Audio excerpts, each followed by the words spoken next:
তাজা গুনা 3 দিনের বাসি গু খাবি।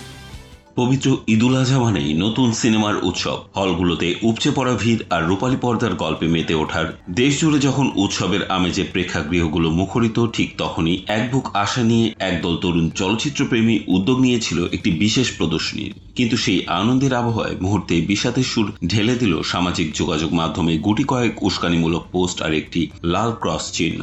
ব্রাহ্মণবাড়িয়ায় বনলতা এক্সপ্রেস সিনেমার প্রদর্শনী বন্ধের এই ঘটনাটি আমাদের মুক্ত সংস্কৃতি ও উৎসবের স্বাধীনতার উপর এক বিরাট আঘাত। গত 30 মে শহরের ঐতিহ্যবাহী অন্নদা সরকারি উচ্চ বিদ্যালয়ে একটি চলচ্চিত্র প্রদর্শনী করার সব প্রস্তুতি নিয়েছিল ব্রাহ্মণবাড়িয়া ফিল্ম সোসাইটি।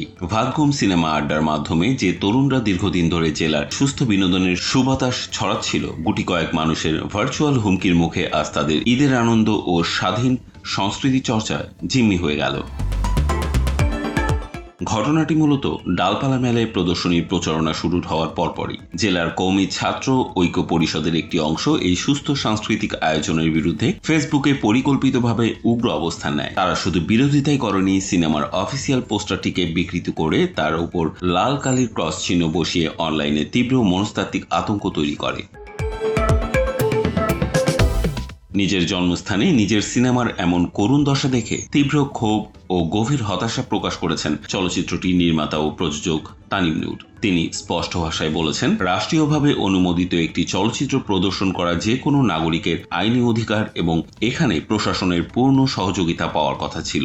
সম্পূর্ণ বেআইনি আখ্যা দিয়ে বিচার দাবি করেছেন। এদিকে চলচ্চিত্র সংস্কার রোডম্যাপ নামের সংগঠনও এই ঘটনা তীব্র প্রতিবাদ জানিয়ে বলেছে, এটি সাধারণ মানুষের ধর্মীয় ও সামাজিক অনুভূতিকে পুঁজি করে জনমতকে বিভ্রান্ত করার একটি কুৎসিত অপচেষ্টা। ব্রাহ্মণবাড়িয়ায় এই অনাকাঙ্ক্ষিত ঘটনা আমাদের সমাজের সহনশীলতার স্তরকে এক বড় প্রশ্নের মুখে দাঁড় করিয়েছে। উগ্রতার ভয়ে যদি বারবার সুস্থ বিনোদনের পথ বন্ধ করে দেওয়া হয়, তবে তরুণ প্রজন্মকে অন্ধকার ও অপসংস্কৃতির হাত থেকে রক্ষা করা কোনোভাবেই সম্ভব নয়। গুটি কয়েক মানুষের ভার্চুয়াল হুমকির মুখে প্রশাসনের এই পিছু হটা সাধারণ মুক্তমানা মানুষকে চরমভাবে শঙ্কিত করে তোলে। আর যদি সংস্কৃতির এই চাকা সচল রাখা না যায়, তবে আগামী দিনে কোনো তরুণ বা নতুন কিছু গড়া বা ভাবার সাহস পাবে না। বনলতা এক্সপ্রেস যেন তার সঠিক গন্তব্যে পৌঁছতে পারে, সেই জন্যই প্রশাসনের পক্ষ থেকে দ্রুত ও কঠোর পদক্ষেপ নেওয়া সময়ের দাবি।